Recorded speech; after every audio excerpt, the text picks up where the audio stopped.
प्यारे सज्जनों, बचपन से ही हम सभी स्वर्ग और नरक के बारे में सुनते आ रहे हैं कि हर एक व्यक्ति को मृत्यु के पश्चात स्वर्ग या नरक की प्राप्ति होती है।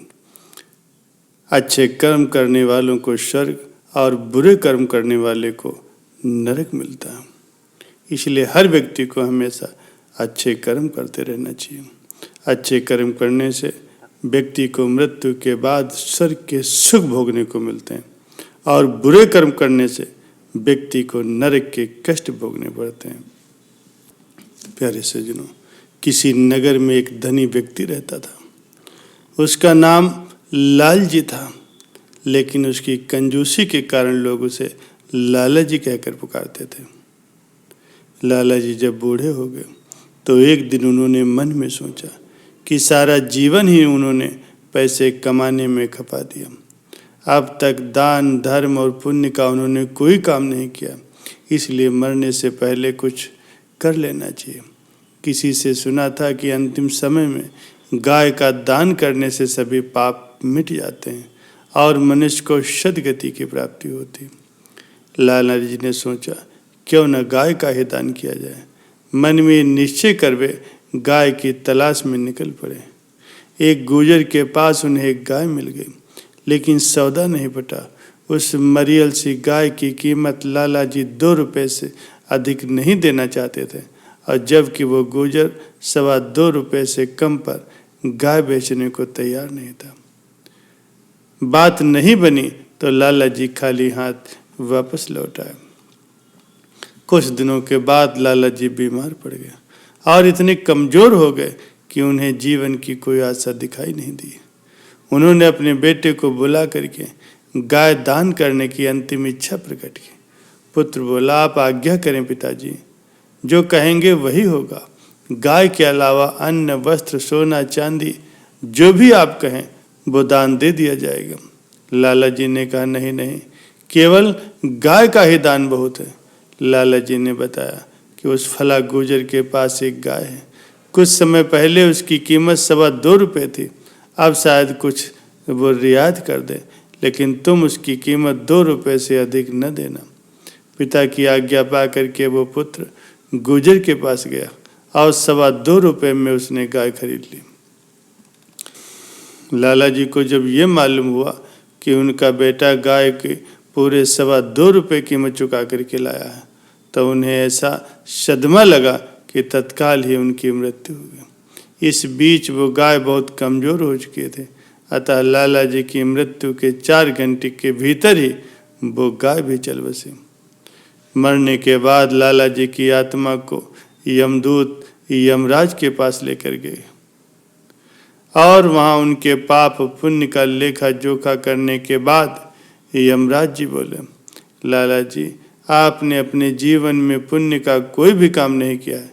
मरते समय आपने केवल एक गाय का ही दान किया था और वो भी 4 घंटे बाद मर गई। इसलिए आपको सिर्फ 4 घंटे का ही स्वर्ग मिलेगा और बाकी समय नरक में बिताना पड़ेगा। लाला जी बोले, कोई बात नहीं महाराज, मुझे 4 घंटे के लिए स्वर्ग मिला है, तो पहले मुझे स्वर्ग भेज दीजिए और शेष समय मैं नरक में ही बिता लूँगा। यमराज बोले, पहले 1000 वर्ष नरक में जाना होगा, इसके बाद ही आपको स्वर्ग भेजा जाएगा। लाला जी अपनी बात पर अड़ गए। वो बोले, मैं पहले स्वर्ग जाना चाहता हूँ। ये सुन करके यमराज ने डपटते हुए कहा, स्वर्ग पहले नहीं, पहले नरक की हवा खाओ, यही हमारा नियम है। दोनों में वाद विवाद चल रहा था कि तभी एक पैने सींग वाली गाय वहाँ पहुँची और लाला जी के पास आकर के खड़ी हो गई। विनम्र स्वर में बोली, मैं आपका कमाया हुआ पुण्य हूँ लाला जी, इसलिए 4 घंटे के लिए मैं आपकी सहायता करने के लिए आई हूँ। आप आज्ञा दें कि मैं आपकी क्या सेवा कर सकती हूँ। गाय को अपना सहायक पा करके लाला जी को साहस मिला।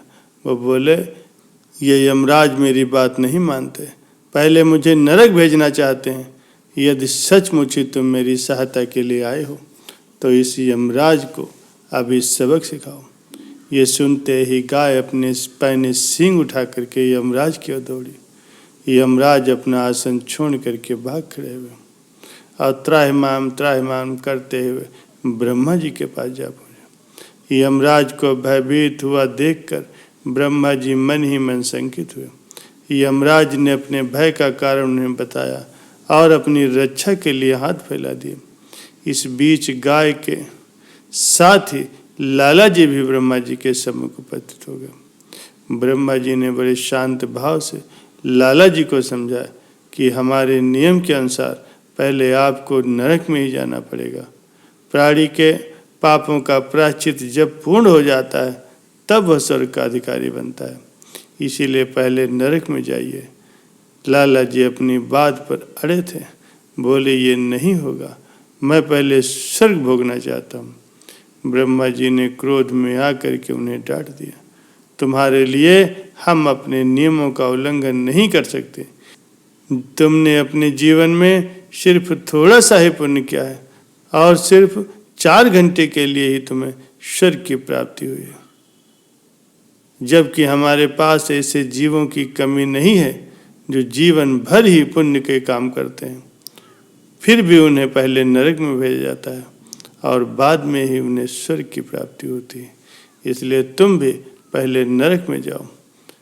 बात बढ़ी तो लाला जी ने गाय की तरफ देखा और बोले कि ये भी मेरी बात नहीं सुन रहे, इसलिए जरा इनकी भी खबर लो। ब्रह्मलोक में हलचल मच गई।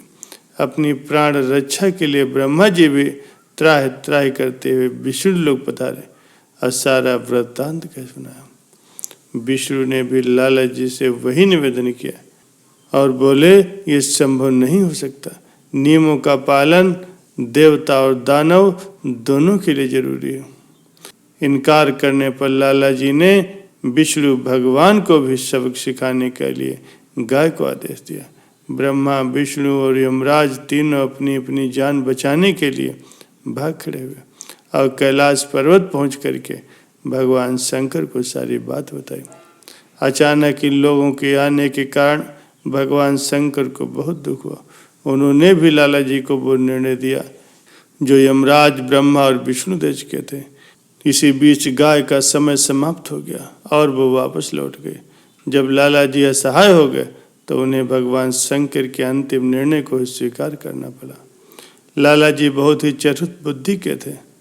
चलने से पहले तीनों देवताओं के आगे हाथ जोड़ करके खड़े हुए और अपनी धृष्टता के लिए क्षमा याचना की। अपनी पुण्य प्रताप आँखों से मैंने आप लोगों के प्रत्यक्ष दर्शन किए हैं।